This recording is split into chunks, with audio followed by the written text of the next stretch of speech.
పాకిస్తాన్తో ఘర్షణ జరిగినా ఆఖరికి యుద్ధం జరిగినా మూడో దేశం జోక్యం చేసుకోవటం భారత్కు ససేమిరా నచ్చదు. మధ్యలో వచ్చి మధ్యవర్తిత్వం చేస్తామంటే మాత్రం అస్సలు అంగీకరించదు. స్వాతంత్రం వచ్చినప్పటి నుంచి ఇదే జరుగుతోంది. కానీ రీసెంట్గా జరిగిన పరిణామాలు చూస్తే మాత్రం కాస్త షాకింగ్గా మారాయి. భారత్ పాకిస్తాన్ మధ్య తీవ్ర ఉద్రిక్త పరిస్థితులు కొనసాగుతున్న సమయంలో అమెరికా సడన్గా సీన్లోకి ఎంట్రీ ఇవ్వటం, ఇరు దేశాల మధ్య కాల్పుల విరమణ ఒప్పందం జరిగిందని చెప్పటం, వెంటనే ఇరు దేశాలు నిజమని అంగీకరించడం జరిగిపోయాయి. దీనిపై ఎన్డీఏ సర్కార్ తీవ్ర విమర్శలు ఎదుర్కొంటోంది. అసలు అమెరికా జోక్యం ఎందుకు చేసుకుందని, అమెరికా ఈ ప్రకటన చేయటం ఏంటని తీవ్ర విమర్శలు దేశవ్యాప్తంగా వచ్చాయి.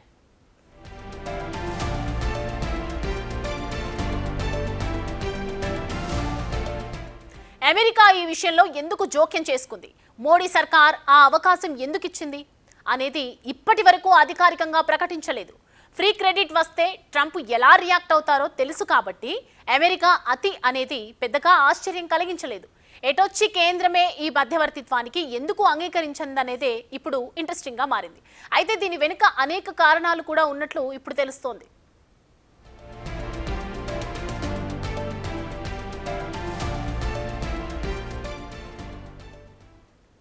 పాక్ ఎయిర్ బేస్లపై భారత్ దాడులు చేసింది. దీనికి సంబంధించిన ఆధారాలతో సహా ఇప్పటికే ప్రపంచం ముందు పెట్టింది. అయితే ఈ దాడులు కేవలం ఎయిర్ బేస్లపై మాత్రమే కాకుండా న్యూక్లియర్ ఇన్ఫ్రాస్ట్రక్చర్ను కూడా టార్గెట్ చేసిందనే విషయం ఇప్పుడు బయటకు వస్తోంది.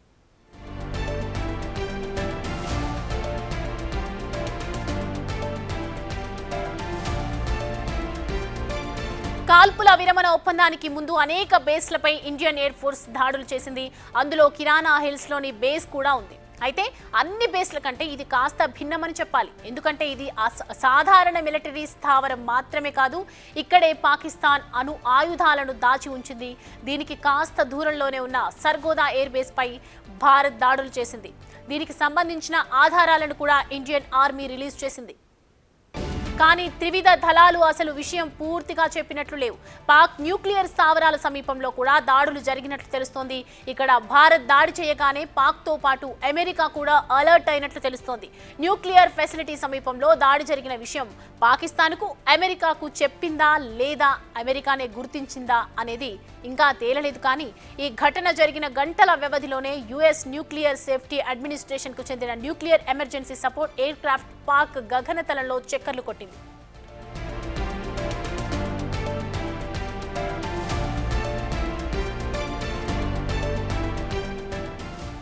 B-350 AMS aircraft radiation లీక్తో పాటు పరిస్థితిని అంచనా వేసింది.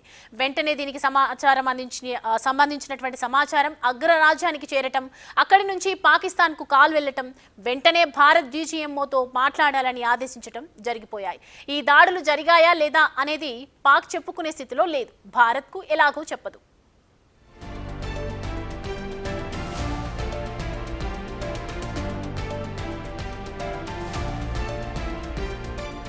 తమ వద్ద అణుబాంబులు ఉన్నాయంటూ పదే పదే పాక్ మంత్రులు జబ్బలు చర్చుకున్నారు.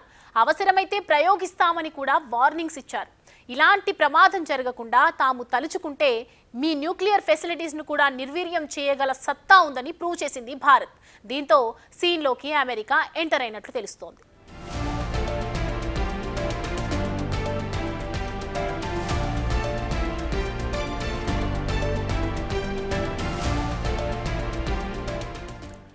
పాకిస్తాన్తో ఘర్షణ జరిగినా ఆఖరికి యుద్ధం జరిగినా మూడో దేశం జోక్యం చేసుకోవటం భారత్కు ససేమిరా నచ్చదు.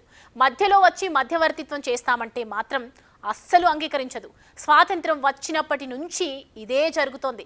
కానీ రీసెంట్గా జరిగిన పరిణామాలు చూస్తే మాత్రం కాస్త షాకింగ్గా మారాయి.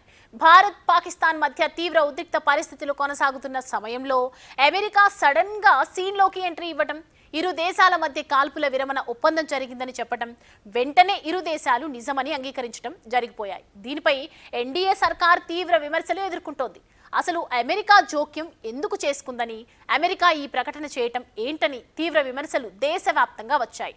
అమెరికా ఈ విషయంలో ఎందుకు జోక్యం చేసుకుంది, మోడీ సర్కార్ ఆ అవకాశం ఎందుకు ఇచ్చింది, అనేది ఇప్పటి వరకు అధికారికంగా ఎలాంటి ప్రకటన ప్రకటించలేదు. ఫ్రీ క్రెడిట్ వస్తే ట్రంప్ ఎలా రియాక్ట్ అవుతారో తెలుసు కాబట్టి అమెరికా అతి అనేది పెద్దగా ఆశ్చర్యం కలిగించలేదు. ఎటొచ్చి కేంద్రమే ఈ మధ్యవర్తిత్వానికి ఎందుకు అంగీకరించిందనేది ఇప్పుడు ఇంట్రెస్టింగ్గా మారింది. అయితే దీని వెనుక అనేక కారణాలున్నట్లు ఇప్పుడు తెలుస్తోంది.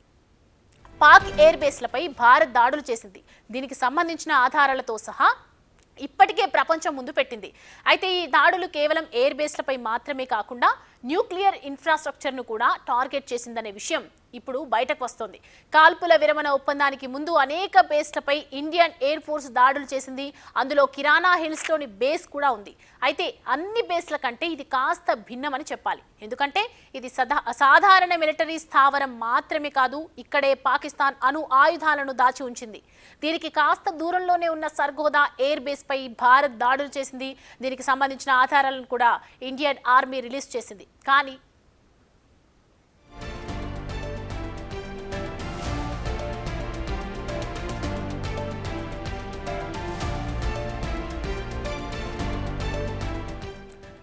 కానీ త్రివిధ దళాలు అసలు విషయం పూర్తిగా చెప్పినట్లు లేవు. పాక్ న్యూక్లియర్ స్థావరాల సమీపంలో కూడా దాడులు జరిగినట్లు తెలుస్తోంది. ఇక్కడ భారత్ దాడి చేయగానే పాక్తో పాటు అమెరికా కూడా అలర్ట్ అయినట్లు తెలుస్తోంది.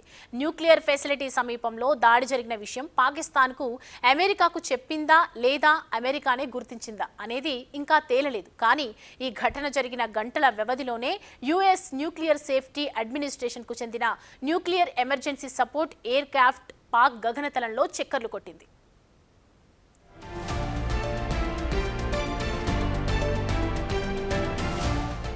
B-350 AMS aircraft radiation లీక్తో పాటు పరిస్థితిని అంచనా వేసింది. వెంటనే దీనికి సమాచారం అందించి అగ్రరాజ్యానికి చేరటం, అక్కడి నుంచి పాకిస్తాన్కు కాల్ వెళ్లటం, వెంటనే భారత్ DGMOతో మాట్లాడాలని ఆదేశించటం జరిగిపోయింది. ఈ దాడులు జరిగాయా లేదా అనేది పాక్ చెప్పుకునే స్థితిలో లేదు. భారత్ ఎలాగూ చెప్పదు.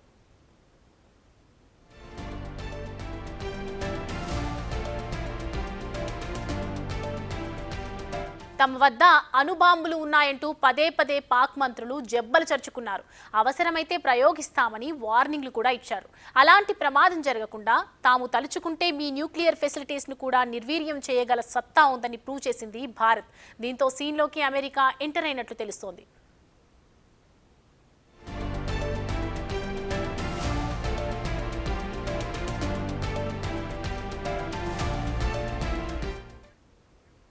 దీనికి సంబంధించి మరిన్ని అప్డేట్స్ అందించడానికి మా ఇన్పుట్ ఎడిటర్ పవన్ జాయిన్ అవుతున్నారు.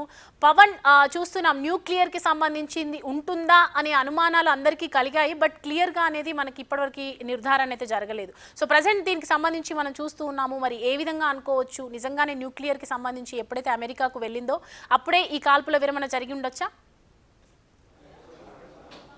పాకిస్తాన్ దగ్గర అణ్వాయుధాలు ఉన్నాయి అనేది అక్షర సత్యం. వాస్తవానికి దానికన్నా రెట్టింపు శక్తివంతమైన అణ్వాయుధాలు భారత్ దగ్గర కూడా ఉన్నాయి. కానీ వాటి ప్రయోగం పైన మాత్రం కొన్ని ఆంక్షలు, కొన్ని పరిమితులు మన భారతదేశం పాటిస్తూ వస్తుంది. అయితే ఇటీవల పహల్గామ్ ఉగ్రదాడి తర్వాత అటు పాకిస్తాన్ అనేక సార్లు కవ్వింపు చర్యలకు పాల్పడింది. దానికి భారత్ ధీటుగా సమాధానం ఇచ్చింది. కానీ ఎప్పుడు అమెరికా జోక్యం పైన ఇప్పుడు ఆసక్తికర చర్చ జరుగుతుంది. ఎందుకు అమెరికా ఇంత త్వరగా జోక్యం చేసుకుంది? వెంటనే రెండు దేశాలను సముదాయించి ఈ ఉద్రిక్తతలను తగ్గించడానికి ఎందుకు తీవ్రంగా ప్రయత్నించింది అనే దానిపైన ఆసక్తికర చర్చ జరుగుతుంది. వాస్తవానికి అమెరికా ఉపాధ్యక్షుడు జేడీ వాన్స్ గతంలో ఒక మాట ఆయన అన్నారు, అది అమెరికాకి ఎటువంటి సంబంధం లేదు, భారత్ పాక్ యుద్ధానికి అమెరికాకు ఏం సంబంధం అంటూ ఆయన కొన్ని వ్యాఖ్యలు చేశారు. కానీ అదే జేడీ వాన్స్ అట్లనే ఆ విదేశాంగ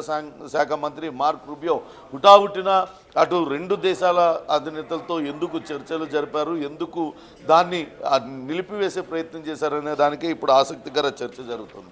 ఇస్లామాబాద్ అతి సమీపంలో, పాకిస్తాన్ రాజధాని ఇస్లామాబాద్ అతి సమీపంలో ఉన్న చక్లాల ఎయిర్ స్టేషన్ పైన దాడి చేయడమే ఈ మొత్తానికి కారణం. భారత సైన్యం అక్కడ ఉన్న సైనిక స్థావరాలను ధ్వంసం చేసింది.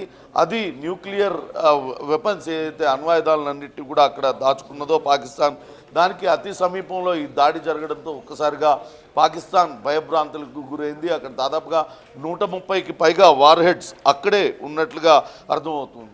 ఇక పూర్తిస్థాయి యుద్ధం మొదలయ్యి అణ్వాయుధాలు వాడితే కష్టంగా మారుతుందన్న ఉద్దేశంతోనే వెంటనే అమెరికా జోక్యం చేసుకుందనే అనే వాదనలు కూడా వినపడుతున్నాయి. దీనికి సంబంధించి న్యూయార్క్ టైమ్స్ ఆసక్తికర కథనాన్ని కూడా ఇచ్చింది. ఒక విమానం, అమెరికాకు సంబంధించిన విమానం పాకిస్తాన్ భూభాగంలో గగనతలంలో చక్కర్లు కొట్టింది. అక్కడ క్షేత్రస్థాయిలో జరిగిన విధ్వంసాలన్నింటినీ కూడా పరిశీలించింది. అక్కడ ఏమన్నా అటమిక్ రేడియేషన్ లాంటిది ఏమన్నా ఉందా, వీటిలన్నింటినీ కూడా పరిశీలించింది అనేది ఆ కథనం ఒక సారాంశం. వాస్తవానికి మూడో దేశం జోక్యాన్ని ఎప్పుడు కూడా భారత్ అవసరం అనుకోలేదు, దాన్ని ఎప్పుడు కూడా సహించలేదు. కాశ్మీర్ విషయంలో కూడా జోక్యం చేసుకుంటాం, అవసరమైతే మధ్యవర్తిత్వం వహిస్తామంటూ ఇటీవల ట్రంప్ చేసిన ట్వీట్ పైన కూడా మోడీ చాలా స్పష్టంగా ఆయన చెప్పారు.